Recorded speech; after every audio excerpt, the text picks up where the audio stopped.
राजकुमार सिद्धार्थ गौतम ने अपने विलासी जीवन को त्याग दिया और आत्मज्ञान की यात्रा शुरू की। उसका पहला कदम उन सभी वस्तुओं को छोड़ देना था जो उसे राजशाही से बांधती थीं। उन्होंने अपने सुंदर लंबे बाल, जिन्हें वो बहुत चाहते थे, काट दिए, जो कि केवल अभिमान का प्रतीक थे।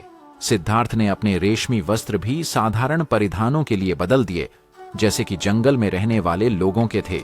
वह अब अकेला था।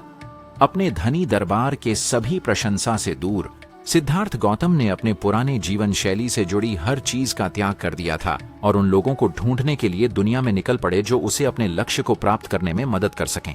सिद्धार्थ गौतम ने गुरु अलार कलाम से ध्यान की कला सीखी और शून्यता की अवस्था की तकनीक को सिद्ध किया, जहां बुद्ध का मन भौतिक जागरूकता से अलग हो सकता था और केवल अनंत को ही महसूस कर सकता था। हालांकि इस सबक को महत्वपूर्ण मानते हुए भी सिद्धार्थ को लगा कि यह उनके ज्ञान की खोज का उत्तर नहीं है। इसके बाद वह उद्दका रामपुत्र के साथ ध्यान करने लगे, जिन्होंने उन्हें नई ध्यान विधियां सिखाईं, जिससे उनकी आत्मचिंतन में सुधार हुआ। युवा गौतम ने पाठों की सराहना की, पर ध्यान दिया कि जबकि वे उपयोगी थे, पर्याप्त नहीं थे। फिर सिद्धार्थ गौतम मगध के राजा के पास गए, जहां तपस्वी एक साथ अभ्यास के लिए इकट्ठा होते थे। सिद्धार्थ की तरह उन्होंने जीवन के सुखों का त्याग किया और सादगी से जीवन बिताया। जब उन्होंने नए आगंतुक की प्रतिबद्धता और उसके दैनिक अभ्यासों में समर्पण को देखा, तपस्वियों को विश्वास था कि सिद्धार्थ गौतम ही ज्ञान की खोज करेंगे।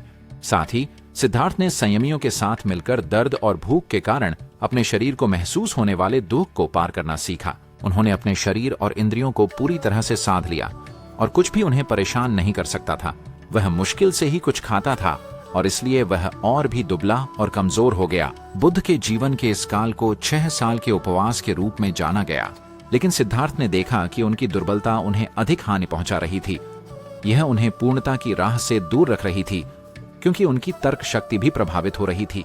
वह एक किसान महिला से प्रसाद स्वीकार करके अपने उपवास को समाप्त करने का निश्चय किया। इस परिणाम स्वरूप वे साधु जो सोचते थे कि वह उनके द्वारा निर्धारित धार्मिक मार्ग का अनुसरण करना छोड़ चुके हैं, उनसे घृणा करते थे।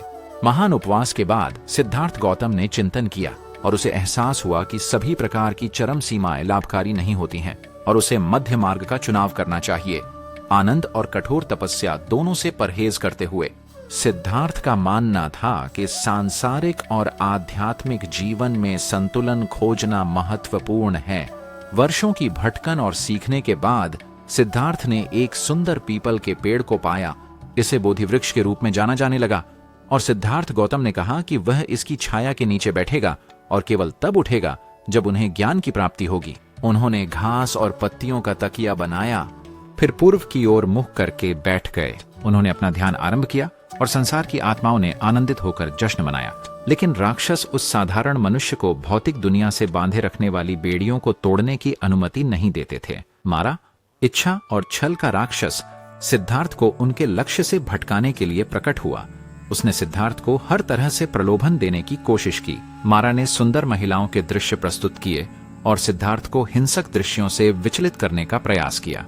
लेकिन न तो मारा द्वारा उत्पन्न भय और न ही इच्छा सिद्धार्थ गौतम को विचलित कर सकी।